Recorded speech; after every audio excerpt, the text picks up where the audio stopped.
یہ کہانی ہے سیاسی مفادات کی، لالچ کی، دولت کی اور جھوٹی شان کی۔ یہ کہانی ہے انا پرستی کی، یہ کہانی ہے طاقت اور حکمرانی کے فوائد کی، اور یہ کہانی ہے غیرت کے نام پر شدید بے شرمی اور غیر اخلاقی طرز عمل کی۔ یہ کہانی اس شخص کی ہے جس نے اپنی شریک حیات کو اپنی خوشی سے یہ جانتے ہوئے طلاق دی کہ وہ اس شخص سے شادی کرے گی جس کے حکمران بننے کے امکانات ہیں۔ اب ذرا سوچئے کہ اس شخص نے غیرت کی جنگ لڑنے کا سوچ لیا، جس کو اپنی منکوہ کو طلاق دیتے وقت کوئی غیرت نہیں آئی،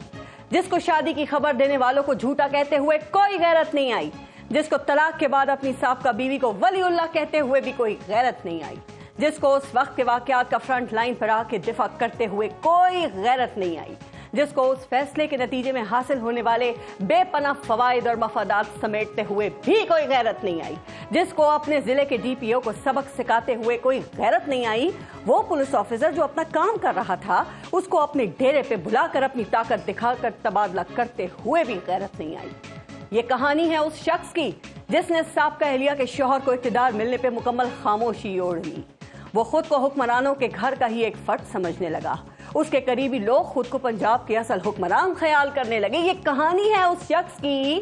جس نے اپنے بچوں کی ماں کو طلاق دے کر اپنے لیے طاقت حاصل کی، اپنے بچوں کے لیے حکمرانوں سے سٹیٹس حاصل کیا، اپنے اور اپنے بچوں کے لیے شاہانہ پروٹوکول حاصل کیا، اپنے ضلع میں اپنی مرضی کی پولیس لگوائی، اپنی مرضی کی بیوروکریسی لگوائی۔ سرکاری آفیسرز کی ملی بھگت اور اختیارات کے ناجائز استعمال سے اس شخص پر سرکاری زمینوں کی الاٹمنٹ کے الزامات ہیں۔ یہ کہانی ہے اس شخص کی جس کو طلاق اور شادی کے بعد پورے 5 سال تک فوائد لوٹتے ہوئے کوئی غیرت نہیں آئی، لیکن جب اقتدار جاتا رہا،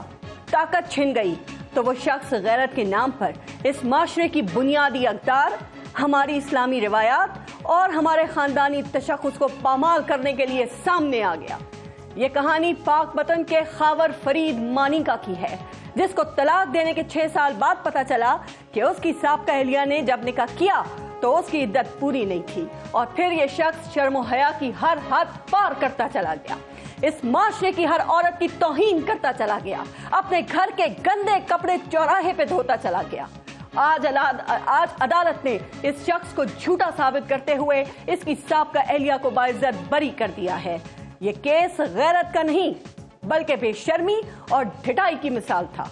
میں نے اس کیس پہ کبھی اپنے پروگرام میں بات نہیں کی اور آج بھی نہیں کروں گی، لیکن جو کچھ خاور مانیکا نے کیا اس پر یہ کہنا ضرور بنتا ہے کہ خاور مانیکا کوئی شرم ہوتی ہے، کوئی حیا ہوتی ہے۔